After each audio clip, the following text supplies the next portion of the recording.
Hi there, and welcome again to the Explaining History podcast.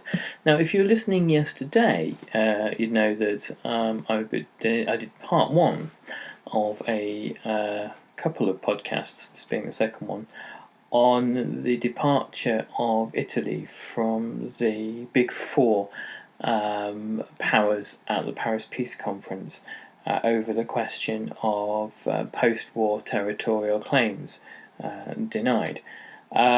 And so here we're going to continue the conversation about how relations between the British, French and Americans on one side and the Italians on the other broke down.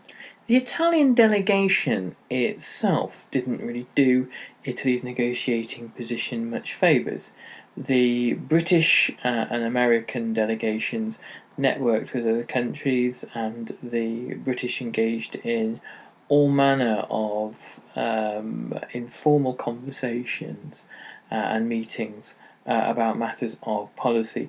The Italians were largely aloof, viewing themselves as being sort of slightly above the cut and thrust of politics, which is ironic considering the informality and graft normally involved in late 19th century and early 20th century Italian politics, domestic politics.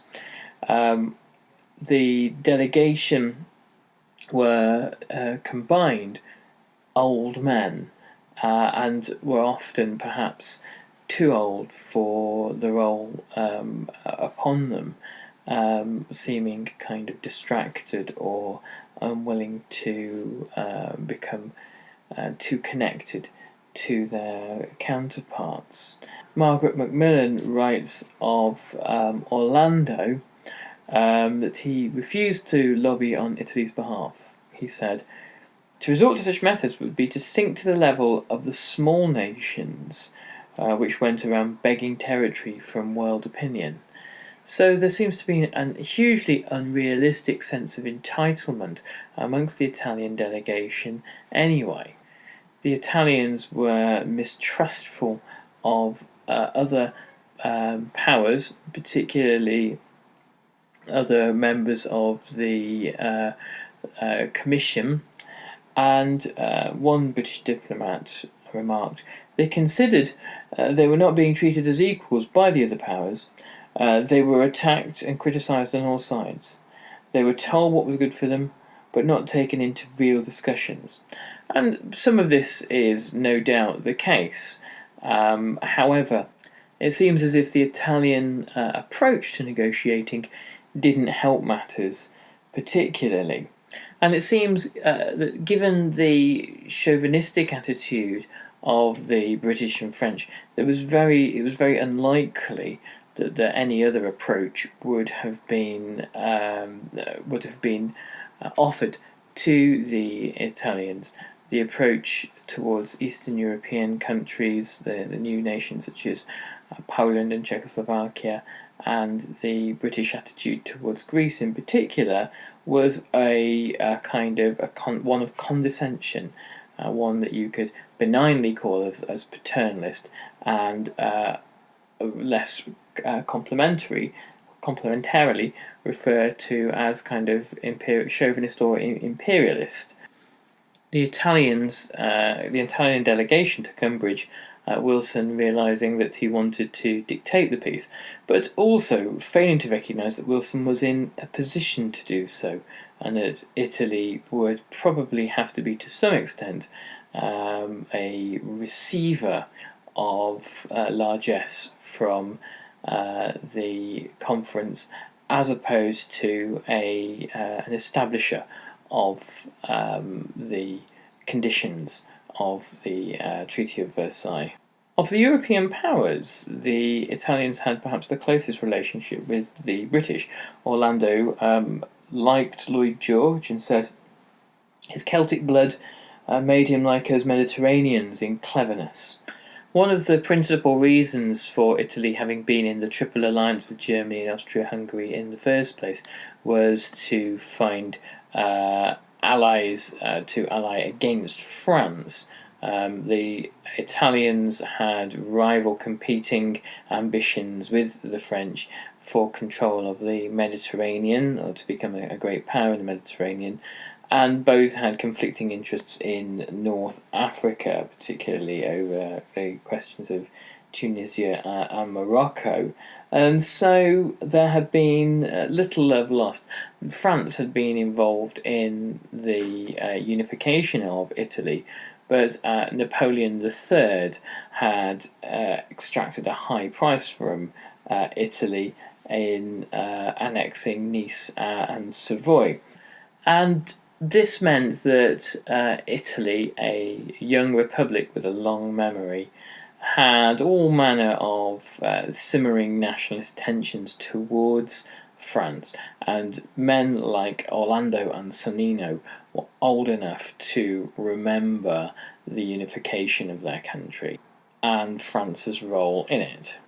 Italy was by far the weaker economic power between the British and the French, lagging behind both in the production of steel and coal, miles of railway, and innovation in general. Lloyd George said, "Throughout the whole of my negotiations with the Italians, I found that their foreign policy was largely influenced by a compound mixture of jealousy, rivalry, resentment, but more particularly fear of France." The Italians saw themselves and the French as natural competitors against one another for the influence over Central Europe. The fall of the Austro-Hungarian Empire meant that a number of new nation-states had emerged from the ruins of the empire, and particularly in the Adriatic, which we talked about in the previous podcast. France was divided between the task of befriending a new Yugoslav nation, which France eventually successfully does, and keeping on fairly amicable diplomatic relations with Italy. One diplomat from France said, "I am so bored with Adriatic matters. All the same, we shouldn't abandon the Yugoslavs. They are as unreasonable as the others, but they are weak. How stupid they are in Rome."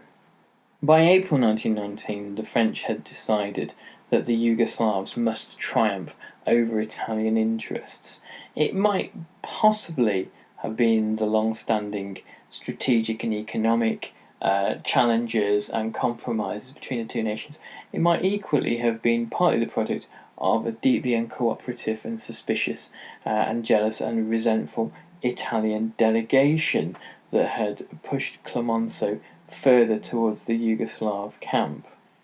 Both Orlando and Sonnino in the Italian delegation were suspicious and fearful of France, were suspicious and fearful of the new Yugoslavia that had emerged next door to them, and they were fearful that if open dispute broke out at the Paris Peace Conference, and it became abundantly clear to the Italian population that neither man was capable of actually securing for Italy the kind of peace that had been promised, then the Italian government would fall. For their part, the French became resentful towards the Italians, that the Italians were not willing to support the French on their demand for war crimes trials for German military figures and the Kaiser, and also the issue of France gaining control over the German coal-producing region of the Saar.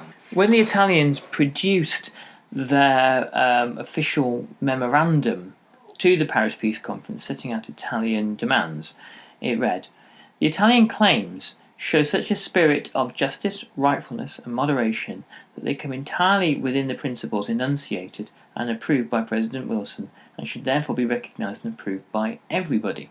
By this, they meant that the demands that had been agreed to by the other Allied powers at the Treaty of London should be recognized. And they claimed, with some kind of mental gymnastics here, that those demands were consistent with what had been set out by Woodrow Wilson in his 14 points. There's almost no way of making that case realistically. It was argued by the Italian delegation that what they were setting forth was the right of self-determination for Italian people. However, there would be annexations and colonizations of non-Italian peoples, and this would just be an unfortunate byproduct. Perhaps this reflects more on the kind of the unrealistic nature of Woodrow Wilson's 14 points, particularly the right to self-determination for all peoples. The focus of Orlando and Sonnino's efforts at the conference was on territorial acquisition in Europe. The colonisation of Africa and the Middle East was a side issue for both of them. However, Italian imperialists looked upon with dismay, hoping that some of the shame of Italy's defeat in Ethiopia in 1896 could be lifted. Now let's put this in a little bit of context. In the 1880s and 1890s, there was a process, as we know, called the Scramble for Africa, mainly initiated by the British and their acquisition of Egypt in 1882, and the Germans and French and Belgians managed to secure for themselves large tracts of the continent. The real failure, in fact the absolute failure in the Scramble for Africa, was Italy. In 1896, Italy attempted to participate in the Scramble for Africa, and it was the only country that was defeated by an African nation. The Ethiopians managed successfully to resist the Italian colonists, partly because the Ethiopians had armed themselves sufficiently effectively to fight off a modern European army. 1896 was referred to by Italian nationalists as the year of shame because of the defeat at the Battle of Adowa. And this had to be wiped out by conquest. The Italians had attempted this just before the First World War by seizing Libya, but now there was an opportunity to create a far greater Italian presence in Africa. Margaret Macmillan writes, Britain and France must stand aside, the colonial minister Gaspare Colissimo urged his government, and allow Italy to have exclusive influence over Ethiopia. Furthermore, in order to cement Italy's control over the routes from the Red Sea and the Indian Ocean into Ethiopia, Britain should add its share of Somalia to the peace already in Italian hands. So there was an Italian and a British Somaliland, which would be fought over in World War II. And hand over the northeastern part of Kenya. France should relinquish its tiny piece of Somalia, as well as the railway from the port of Djibouti into Addis Ababa. Colosimo also dreamed of a Libya enlarged by territory from the British-run Egypt, and from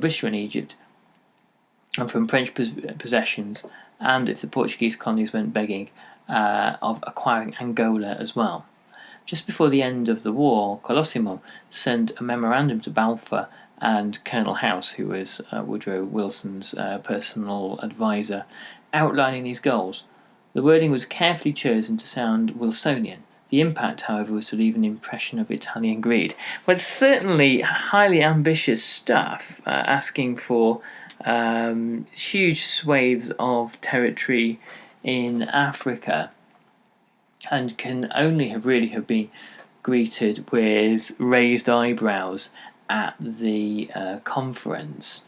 The fact that both Orlando and Sonnino are reticent about pushing this shopping list tells you an awful lot. It perhaps shows that the delegation itself wasn't particularly confident that any of this was achievable or desirable, and that the government, the Italian government, and its representatives at Paris were far from being united on aims.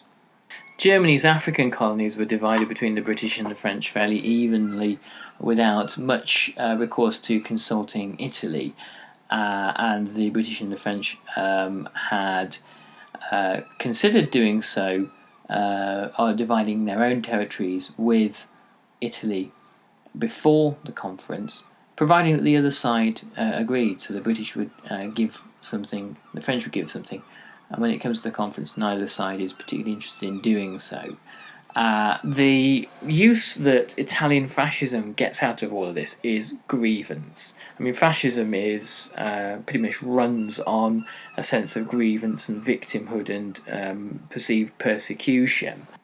One of the issues that has resolved in Europe that's relatively straightforward was the granting of Austria to Austria-Hungary of South Tyrol and Trentino. The Trentino was a region of the Austro-Hungarian Empire which was largely Italian-speaking, so that wasn't an issue, but the Tyrol was overwhelmingly German. It was the Tyrolese who had protested loudly at the partition, of the planned partition of their province, which had been a fairly autonomous part of the Austro-Hungarian Empire anyway. It is Tyrol. It is actually the Tyrol, till now, except Switzerland, the most burning centre of liberty and resistance to all foreign domination, which will be sacrificed to strategic considerations as an offering on the altar of militarism, so said the Tyrolese government. The Italians claimed that Italy would only be protected against a future war against Austria, though not that Austria would ever really be a credible military threat again, if it managed to control the territory on which it had fought during the First World War. And those were the lands, the mountains that sloped up to the Brenner Pass, the Brenner Pass being the link between Germany and Italy, or the kind of the German, the German-speaking world and Italy, shall we say.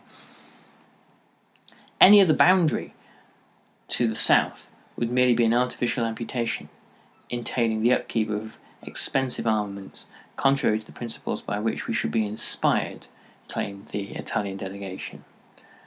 Woodrow Wilson, in order to demonstrate to Italy that he could be potentially reasonable, let them know before the conference that he would not object to the Italians' northern frontier changing. Perhaps this was a way of offering concessions to Italy so that other issues, such as Yugoslavia, they might be able to be flexible on. And here, once again, we see some cynical manoeuvring. Woodrow Wilson thought that it was okay for German-speaking peoples to encounter injustice, but not Yugoslavs or Slavic-speaking peoples, so you could compromise on the 14 points in the Tyrol, but not on the Dalmatian coastline. Outside the cities, writes Margaret Macmillan, the population along the eastern side of the Adriatic was almost entirely Slav, about 750,000 Croats, Slovenes, Serbs or Bosnians. Nevertheless, the Italians wanted to move the old border with Austria-Hungary between 50 and 100 kilometres eastwards into what is today Slovenia and Croatia, and southwards down the Dalmatian coast towards Split, to take in the whole of the Istrian peninsula, including the naval base at Pula and the Austrian-Hungary's two major ports at Trieste and Fiume. With their railway links to Central Europe, several key islands at the north-east end of the Adriatic and chunks of Dalmatia around the cities of Zadar and Šibenik, Italy also wanted Albania's port of Vlore in the south. With these gains, Italy would dominate the Adriatic, and the new state of Yugoslavia would be left with a short coast, no decent port, and only one railway line between the sea and the interior. And this was precisely what Italy intended. So the gaining of the Dalmatian coastline was not just to benefit Italy, but designed specifically to cripple Yugoslavia and to cripple it before it had even formed as a nation state. The Italians, like all powers at the Paris Peace Conference, looking to use nationalist rhetoric to prove a point, talked about history. The whole of Dalmatia was united to Italy in the centuries of Rome and Venice for its own good fortune and the world's peace. And this is a kind of a standard trope of nations looking to the past to draw out a coherent narrative in order to try to make sense of demands in the present. And the rhetoric is sort of interspersed with semi kind of racist ideas about Slav barbarism and that the Italian civilization would inevitably triumph over more backward peoples. As we heard in the previous podcast, at this point, this territory was already occupied by the Italians. They had very quickly raced to seize it as quickly as possible, changing the facts on the ground, so to speak. Margaret Macmillan writes, disturbing stories were reaching Paris, tales of deportations of Slav nationalists, of arbitrary arrests, of Slav newspapers closed down, and of Yugoslav railway lines cut. A British officer sent a furious note to Balfour.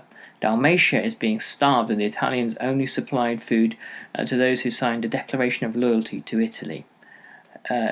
Hoover, Herbert Hoover, later President of America, in charge of the Allied relief effort, reported that the Italian authorities were holding up food shipments in Trieste, and that on the 22nd of February they had suddenly stopped all communications to the interior. This not only isolates the Yugoslavs, but cuts off the principal railway into Austria and Czechoslovakia, wrote Hoover. Wilson agreed with Hoover's conclusion that the stoppage of American foodstuffs to starving people cannot be used as a political weapon, and accepted his recommendations that the United States retaliate by withholding aid to Italy. The issue poisoned Italian-American relations for the rest of the peace conference. Okay, so there we shall leave it for now, and we'll be returning to this issue sometime next week. And thanks very much for listening today. If you can pop by our Patreon page, we are sponsored here. We survive here financially by a thin trickle of ad revenue and the kindness of our patrons. So if you can help, then that's much appreciated. Thanks very much, all the best, and we'll catch you next time. Bye-bye.